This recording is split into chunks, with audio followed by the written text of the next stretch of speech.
The reason why the answers are so big is because the problems are so big.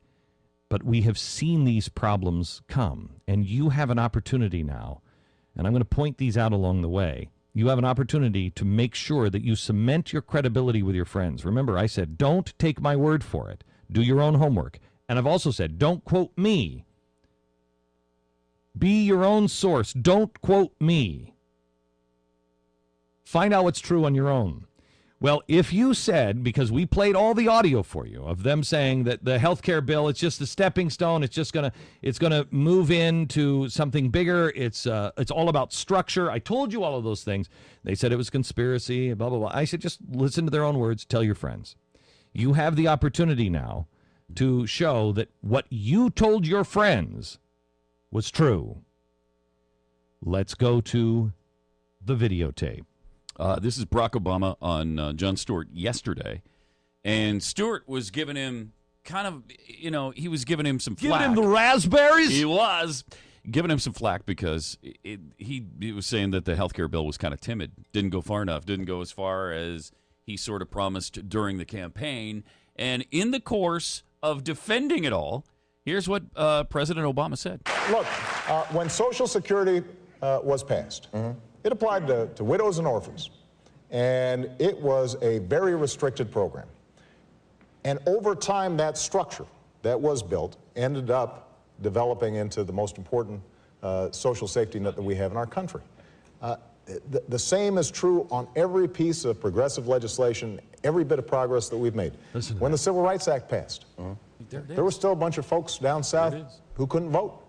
And I'm sure there were a bunch of commentators out there who said, you know what, this law's not doing the job. There's still folks who aren't able to exercise their franchise. But the point is that we had created a structure, we had put a framework in place that allowed us then to continue to make progress. That's what we've done over the last 18 months. That's what I expect. What did I tell you? It is about structure. It is about framework. You don't understand the framework that they're building. Said it every day. Every day for a year. You cannot allow this to pass. The structure is what this is all about. And that's what he said. He said every progressive thing we've done now is about that. He's also verified two other things. One, let's go back to what has he said? He's talking about the structure, and it allows us, every progressive thing, it allows us to make progress. It builds the original structure. Listen again. This is the Tides Foundation. I played this every day for months. Listen to this. Someone once said to me, this is a Trojan horse for a single payer. And I said, well, it's not a Trojan horse, right? It's just right there. I'm telling you, we're going to get there. Do you remember also? You got it? So there's a Tides Foundation saying exactly what the president has just verified, that we were conspiracy theorists for. Oh, yeah. And now, if you can go back, do you have where Van Jones was talking about the progress of the civil rights movement? If we would have said these things at the civil rights movement, do you remember this audio? Mm-hmm. Just find it. Catalog. Find it here. And we're going to take a quick break here. I'm going to break a little bit early, and I want you to find this. It is Van Jones talking about in the civil rights movement. If we would have done this, so we're going to go to old gray. We're going to go from gray capitalism to green capitalism, but it doesn't stop there. It's right here. One of the things that has happened, I think, too often to progressives is that we don't understand the relationship between minimum goals and maximum goals. Right after Rosa Parks refused to give up her seat, if the civil rights leaders had jumped out and said, okay, now we want reparations for slavery, we want redistribution of all wealth, and we want to legalize mixed marriages. If that had been they had come out with a maximum program the very next day, they'd have been laughed at. Instead, they came out with a very minimum program. We just want to integrate these buses. The students a few years later came out with a very minimum program. We just want to sit at the lunch counter.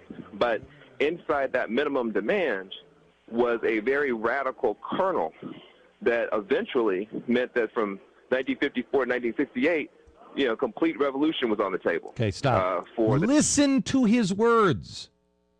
If the health care if they're following this plan, which the president verified last night,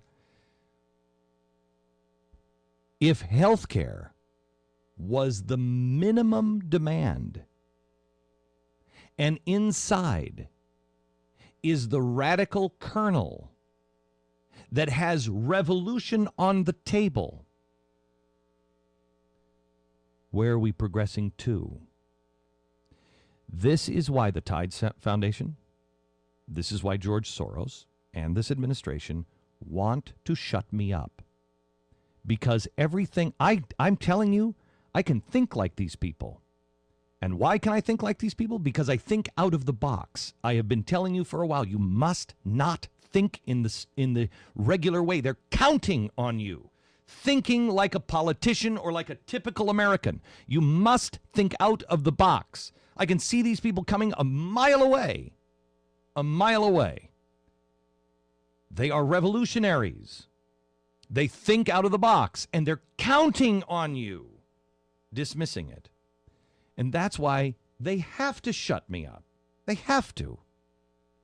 Because I can tell you what they're going to do. I can tell you what they're working on. I know how they move. And you're getting the evidence every day. Remember, Van Jones is a revolutionary Marxist. Redistribution of wealth. Of course, that's not redistribution of wealth. Well, we had the guy who is now doing Medicare and Medicaid for the president, who he didn't push through Congress, he just appointed, saying that any good health care program must,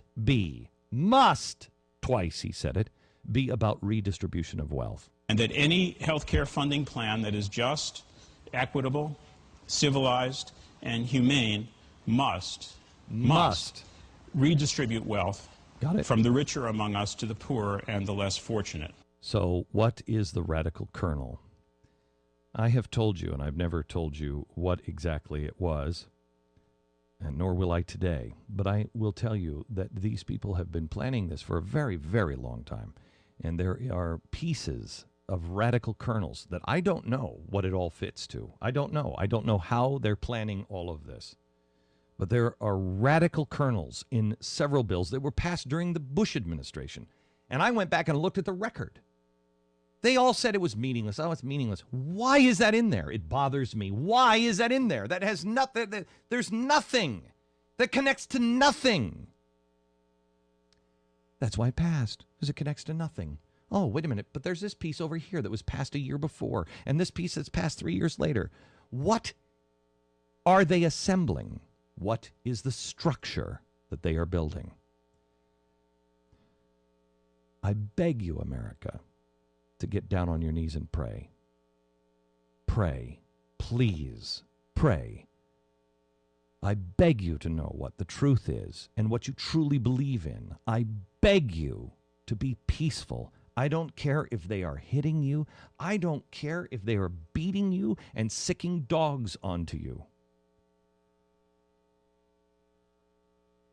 Our lives, our fortunes, and our sacred honor. You must be honorable.